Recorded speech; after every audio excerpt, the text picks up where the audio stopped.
Sean McDermott uttering the word that gets every coach out of trouble when they do something risky. I was just trying to be aggressive. What's the response to that? Aggressive, yes. Reckless is the other problem. You can be aggressive and not reckless. And in a situation like that, I still don't understand. If you're going to run a fake punt on 4th and 5, why not just leave your quarterback out there? Don't you have a better chance at converting when the quarterback drops back to pass, surveys the field, and if nothing's there, the 6'7" Josh Allen, who is very fast and explosive, takes off and gains the 5 yards. To me, that's better. And I understand element of surprise and whatnot. It blew up on him. And but for the fumble out of the end zone, they would have been down 10 points with about 13, 12 minutes left in the game, and it would have been very hard for them to even have a chance to make it close. Tyler Bass wouldn't have been the GOAT. The GOAT would have been Sean McDermott for calling that fake punt, Charean. So on a scale of 1 to 10, if they were telling us the truth, how much do you think the Bills regret the fake punt? I think probably 8, but it should be a 10 because it was not the right decision, obviously. And, these types of plays, you go back to Sean Payton calling for the onside kick in the Super Bowl. These types of plays are what make coaches geniuses or dummies. And I think this made Sean McDermott a dummy. Now, the Chiefs had 10 players on the field, so I just assumed that this was a call at the line of scrimmage, and I read long snapper Reed Ferguson say, no, this was called from the sideline. This was Sean McDermott's decision when we went out there to go with the fake punt. So I'm with you. You leave the quarterback on the field. You leave Josh. We just talked about Josh Allen being one of the best quarterbacks in the NFL, giving you a chance, and you take the ball out of his hands in a most crucial situation when you decide you want to be aggressive, and you put it in Damar Hamlin, who barely has played this season, Mike, to make a play, to pick up 5 yards. I want the ball in Josh Allen's hands at that point. And if we can show that again, it is amazing that the way it was executed, you can't have hesitation on that play. Terrible. You're not dancing like Le'Veon Bell to pick a hole. You just have to go. And you can see that there is that, you watch, there's kind of a stutter step here. See, he's kind of like he's cutting back inside. No, you just have to go. It has to be set up from the get-go that that's what you're going to do. And you have any doubt about the ability to execute that play, just leave Josh Allen on the field or punt the ball. So it blew up on the Bills. And again, they would have been down 10, but for that weird moment at the end zone where the ball was fumbled by Mecole Hardman out of the end zone and the Bills got it back. And ultimately, obviously, as we now know, the Bills lost the game. But I think they should. I think because we are so wired now to accept quarterbacks going for it on 4th down in their own territory, when they do a fake punt, when they just should have left the offense out there, it's harder to forgive that kind of a decision. Whereas 10, 20 years ago, we would have been, you can't leave the offense out there. If you're going to do anything in that situation, it's going to be a fake punt. All right, here is Todd Bowles from yesterday, the Buccaneers head coach, on the defensive approach that was used against Lions quarterback Jared Goff. You'll hear the question and the answer that Bowles provided. Have a listen. When you look at these 2 games against the Lions, Jared Goff wasn't effective as much as you probably would have wanted him to be in terms of getting sacks and pressures, and then didn't throw an interception either. It was just kind of a situation on defense where you tried to play coverage, rush forward, and didn't get enough, or if you blitz him, he's really good at picking apart one-on-one matchups. No, we did a little of both. I mean, the biggest thing was the underneath coverage. Like I said earlier, they didn't get as much. They got out late. Going into the 4th quarter, we held them down pretty good. They started making some plays in the 4th quarter, give them a lot of credit. They got a lot of talent.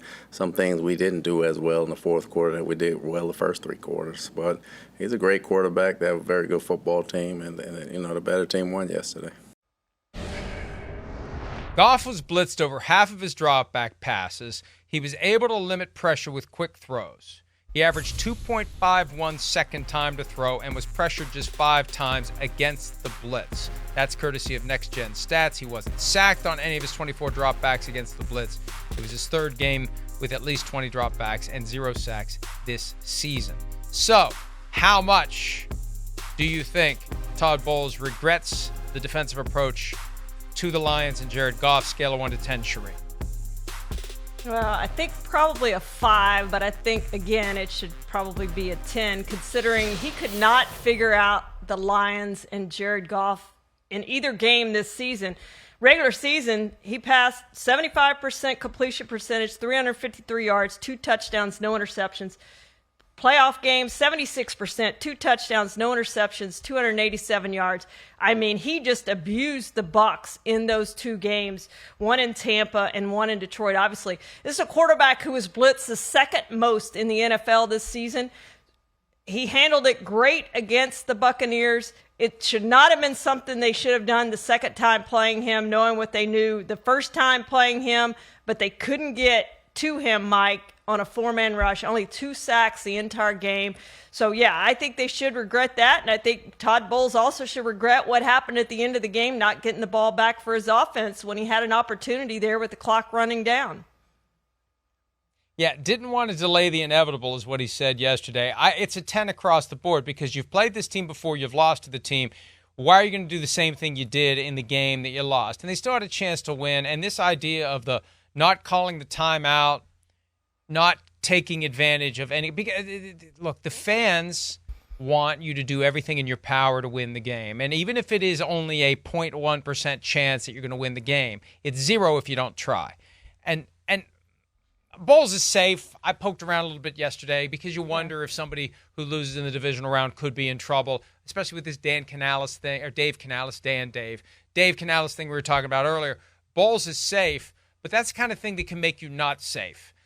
Why would you not do that? Why would you? We don't know what the alternate reality is if you call that timeout and maybe something goes your way and maybe you force overtime and maybe you win the game. So very confusing, very surprising from a team that overachieved this year. Here is Green Bay Packers head coach Matt LaFleur from Monday talking to reporters about play calling on the last drive that ended in a Dre Greenlaw interception. Here's LaFleur. I think that's an area that we certainly got to improve on a little bit is those end-of-game situations. Jordan and I have talked about that.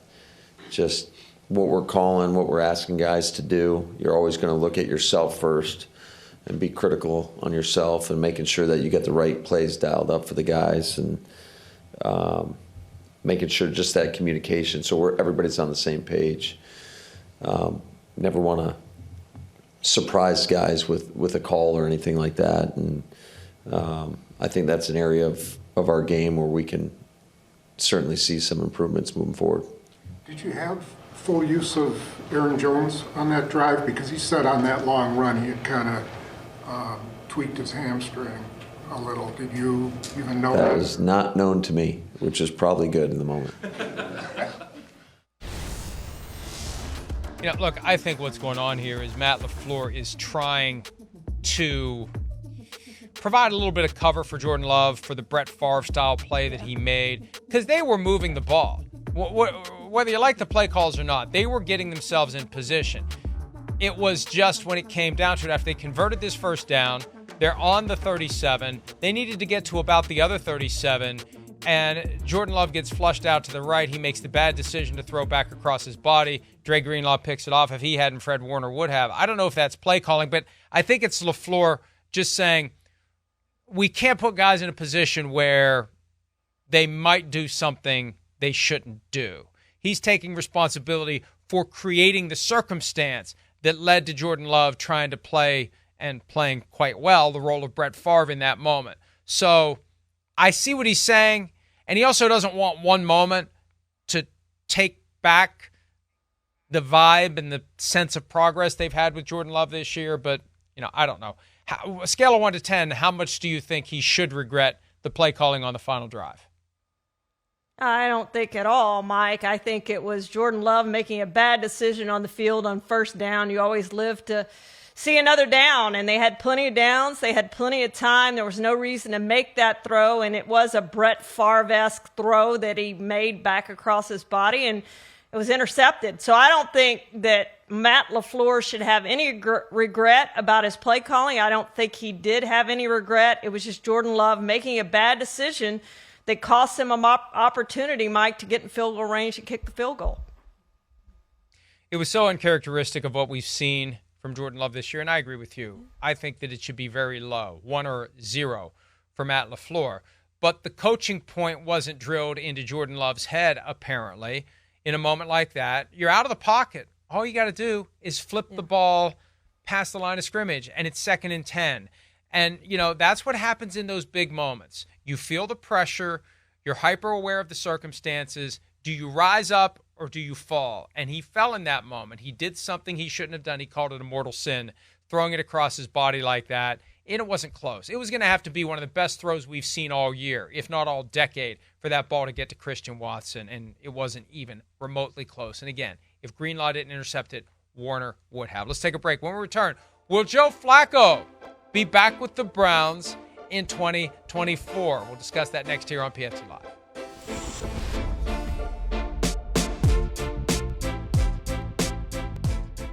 Hi, it's Mike Florio. Thanks for watching PFT on YouTube. Hit subscribe for the latest news and analysis from Pro Football Talk.